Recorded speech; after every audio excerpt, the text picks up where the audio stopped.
Assalamualaikum warahmatullahi wabarakatuh. Apa kabarnya hari ini? Alhamdulillah, luar biasa. Tetap semangat, tetap tersenyum. Allahu Akbar. Pada hari ini, Ustazah akan menjelaskan tentang pelajaran akidah. Udah siap belum? Ini Ustazah mau menjelaskan tentang iman kepada Nabi dan Rasul Allah. Sebelum itu, Ustazah kangen nih. Kita tepuk anak saleh dulu yuk. Oke, mulai ya. 1, 2, 3. Tepuk anak soleh. Aku anak soleh, rajin sholat, rajin ngaji, orang tua dihormati, cinta Islam sampai mati. La ilaha illallah Muhammadur Rasulullah. Aku anak soleh. Yeah. Sebelum itu, kita harus memahami arti tentang Nabi dan Rasul. Di dunia ini, manusia, hewan, tumbuhan, atau dalam seisinya ini adalah ciptaan Allah Subhanahu wa Ta'ala. Maka dari itu, kita harus beribadah kepada Allah. Tuhan kita siapa? Tuhan kita adalah Allah Subhanahu wa Ta'ala. Nah, maka dari itu kita harus rajin beribadah. Apa sih contoh-contohnya? Yang pertama ada sholat. Yang kedua mengaji. Yang ketiga berdoa.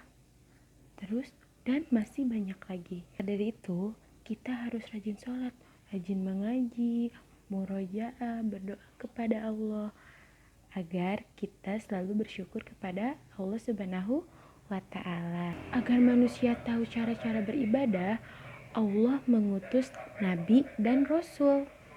Nabi dan Rasul adalah makhluk ciptaan Allah untuk menyampaikan syariat. Syariat itu apa sih, Ustazah? Syariat itu adalah ajaran dari Allah untuk beribadah kepada Allah. Syariat juga supaya kita selalu berbuat baik dan menghindari dari perbuatan buruk. Bareng yuk. Nih, mukjizat adalah kemampuan yang luar biasa yang menjadi bukti seorang nabi dan rasul. Ada beberapa mukjizat yang terjadi kepada para nabi dan para rasul. Mungkin anak-anak di sini ada yang sudah tahu ya. Nah, yang pertama, mukjizat Nabi Nuh. Ada yang tahu gak mukjizat Nabi Nuh apa? Pasti ada yang tahu ya. Iya, mukjizat Nabi Nuh adalah membuat perahu yang sangat besar di padang pasir. Yang kedua, mukjizat Nabi Ibrahim.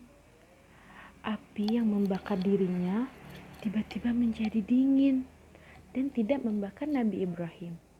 Mukjizat Nabi Musa. Nabi Musa memiliki tongkat yang berubah menjadi ular yang sangat besar.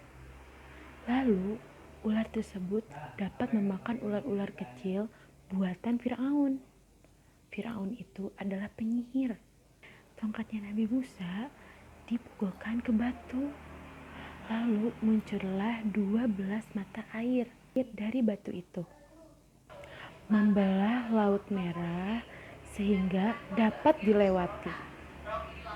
Masya Allah ya. Mukjizat Nabi Isa. Nabi Isa sudah dapat berbicara dari bayi dan beliau terlahir tanpa seorang ayah, tetapi atas izin Allah Subhanahu wa Ta'ala. Lalu beliau dapat menyembuhkan orang yang buta, dan kekuasaan Nabi Isa juga beliau dapat membentuk burung dari tanah dan menghidupkannya. Dan Nabi Isa itu dapat menghidupkan orang yang sudah mati. Semuanya atas izin Allah Subhanahu wa Ta'ala. Lalu ada juga nih sekarang tentang Mukjizat Nabi Muhammad SAW. Mukjizat Nabi Muhammad adalah menerima wahyu dari Allah Subhanahu wa Ta'ala, yaitu Al-Quran. Yang kedua, Nabi Muhammad diberangkatkan waktu Isra Mi'raj dalam waktu semalam. Isra adalah perjalanan dari Masjidil Haram sampai Masjidil Aqsa. Mi'raj adalah perjalanan dari Masjidil Aqsa sampai Sidratul Muntaha. Nah, segitu saja yang dapat Ustazah sampaikan. Semoga anak-anak semua dapat mengerti apa yang telah Ustazah sampaikan. Kurang dan lebihnya maaf. Sekarang jaga kesehatannya, jangan dulu main atau liburan ya. Cukup di rumah aja, belajar di rumah.